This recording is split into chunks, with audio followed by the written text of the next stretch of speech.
Hivi wewe dada, wewe una akili timamu kichwani kwako?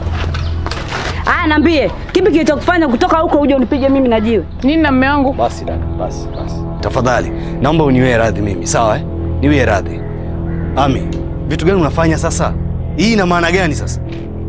Hivi mume wangu na akili kweli wewe? Yaani baadaye unitetemii mkeo, nimekubebea mtoto wako na kumwambia mara yako ti naomba radhi. Kwa lipi jema? Ami, sikiliza, huyu sio malaya kama unavyosema wewe.